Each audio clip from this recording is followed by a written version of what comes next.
Yeah, can you remember when Disney used to make original content? Yeah, I do. That was back when I was a kid.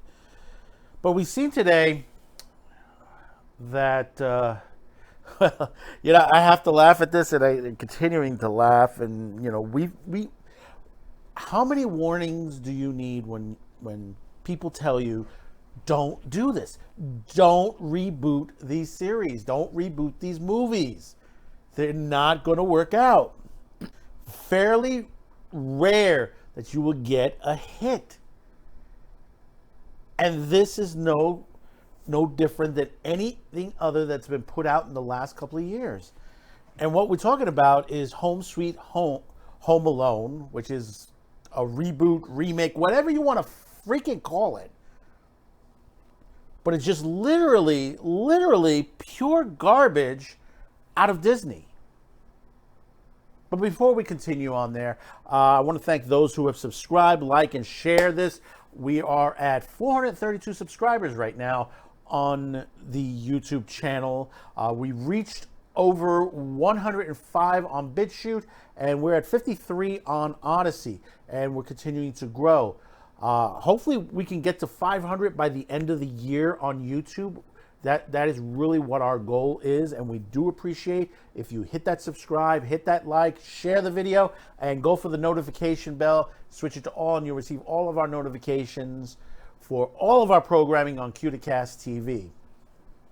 So, a Home Alone reboot, prequel, whatever the freaking you want to call it, was put out just now on Disney Plus, and the early reviews are in, and it's not good.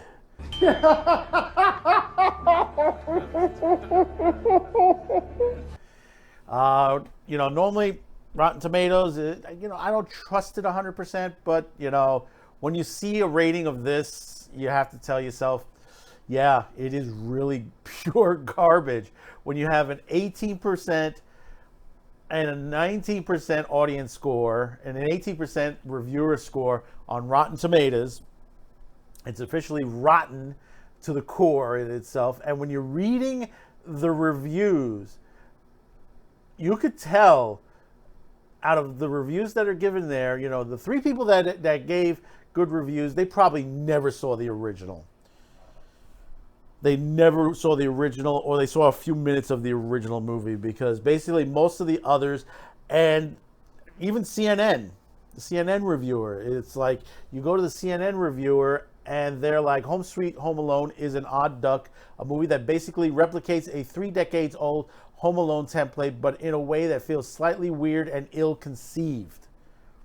I mean, that's the nicest one on there. I mean, most of the others is unnecessary sequel, slop bucket cinema at its most.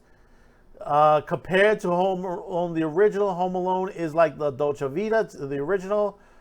It's a perfect fine for the family movie night, but make sure the kids see the original first. This shouldn't be hard.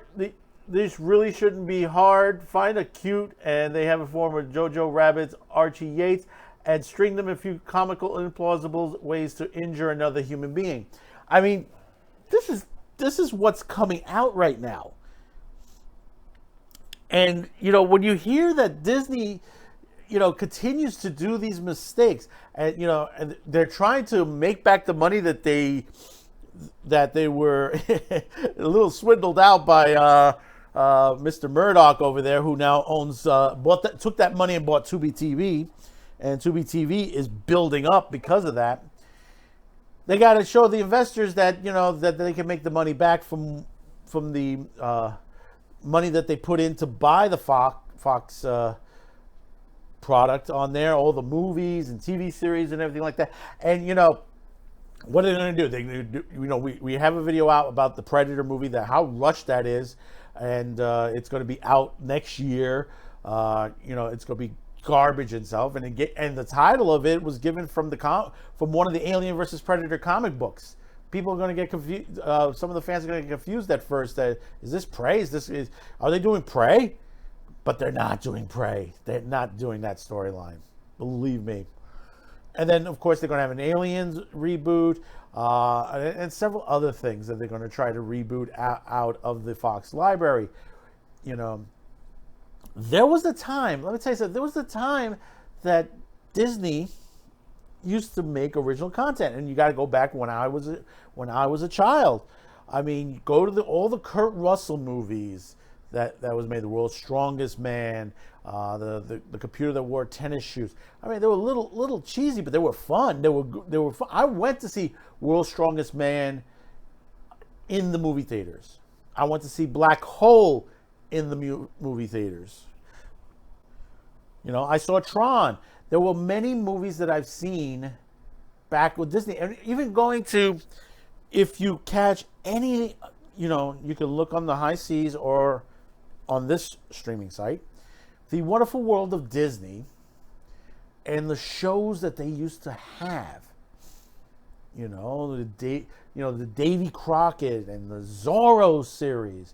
Zorro series that they're basically, this was a hit, but they didn't want to put more money into it at the time. There were issues at the time, and you know, it was canceled, but you know, they could have continued with this. This was a great series. Guy Williams as Zorro. It was very well done. Well loved at the time. You know, Disney used to make good content.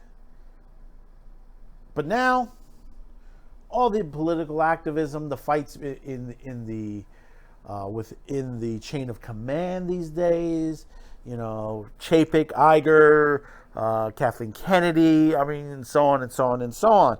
And this is what goes on a daily basis. This is why recently, you know, that they had that Disney Day and nobody cared. You know, you look at all the Marvel movies that come out, they look like crap. The Mobius movie looks a lot better than this. And, you know, I have my doubts on Mobius, but I'm going to give it a try. I didn't, you know, the sequel to Venom wasn't that great, but it was better than what was putting out in the Eternals. Look at the Eternals, how much garbage that was. Yet they criticize us. They say, "Oh, we're crybaby," all that, but we're telling you what it's not is not a lie. It's the truth. We've been telling you the truth for quite some time now. It's not hard to see what is going on. And the investors got to start hitting back on this. You know, Disney doesn't know what to do with the Muppets. They don't know what to do with the Fox library. They have a chance to manufacture some great content. They have it. You know, there's a lot they can do with the Muppets.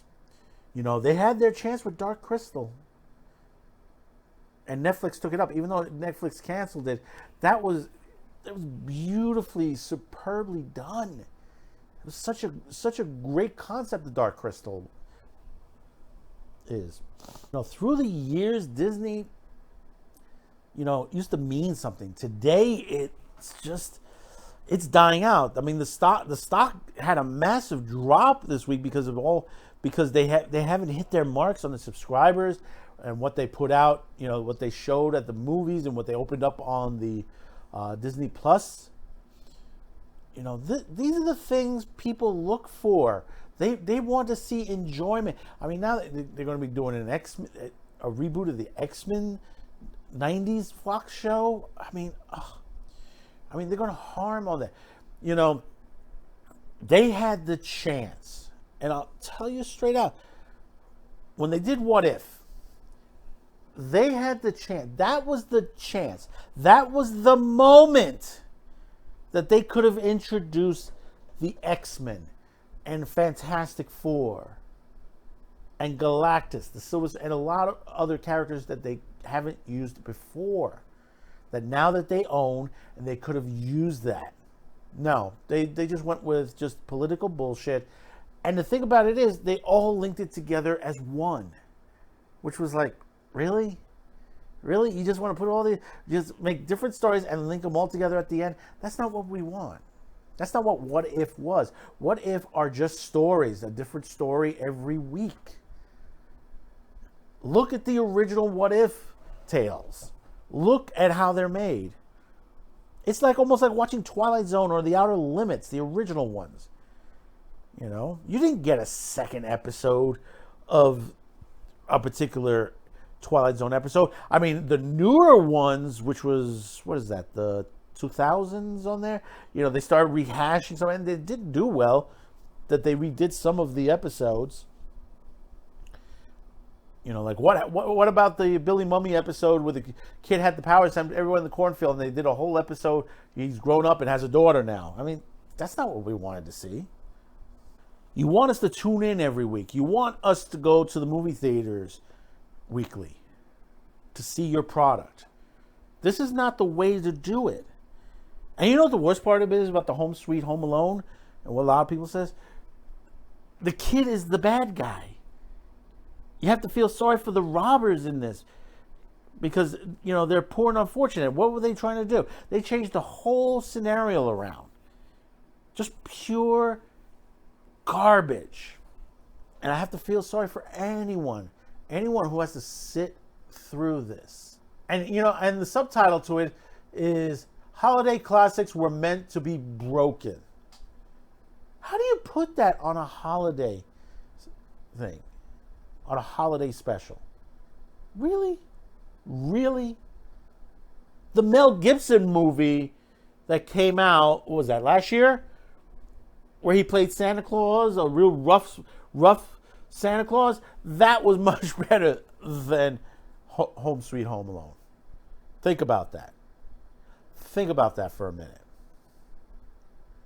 Think about when was the last time we had a really, really good holiday special? I mean, a really good holiday special that you could remember, that you know you could show it to your kids when you have kids. You know, like a Rudolph the Red-Nosed Reindeer or Frosty or one of the Charlie Brown holiday specials. It's been a while. It's been a while. We need that again. We need those really good holiday specials. I mean, we have a Saturday pre-flight coming out for December. We're doing 2 Christmas specials. One of them doesn't get too much love, and it was a really good Christmas special with one particular comedian that was doing multiple characters. It's a sort of one-man show, sort of. I mean, there are like back characters, kids and stuff like that, but he's playing all the major characters done as celebrities. If you haven't seen it, it's really, really good. It's really good. HBO put it out. Actually, they did 2 specials. One of them was they did this Christmas Carol, and they did a Robin Hood one, which was really good too. But we're going to be discussing that. We haven't given the date yet, but we're editing it. So look for that one. The other one is one of the other Christmas carols that is really good, that more love is needed to it. And basically everyone always points toward several other versions of this type of movie, but this one should stand out, one of the big ones on there. Very well acted. It's a musical. It's really well done on there. And, you know, the music score alone is fantastic. But see, that's what we need. We need more good holiday specials like that. Not junk like this. Not junk. You know, these are cash grabs that they're trying to get. This will not be successful. You're already seeing it from the critics. So tell me in the comments below how you're feeling about this. And, you know, be civil about it and let me know. Don't forget to hit that like, subscribe, share, and we'll see you on the next video. Have a good one. Bye-bye now. I wouldn't last 30 seconds in Gen Pop. It's where fresh fish get got. Nobody here is getting got.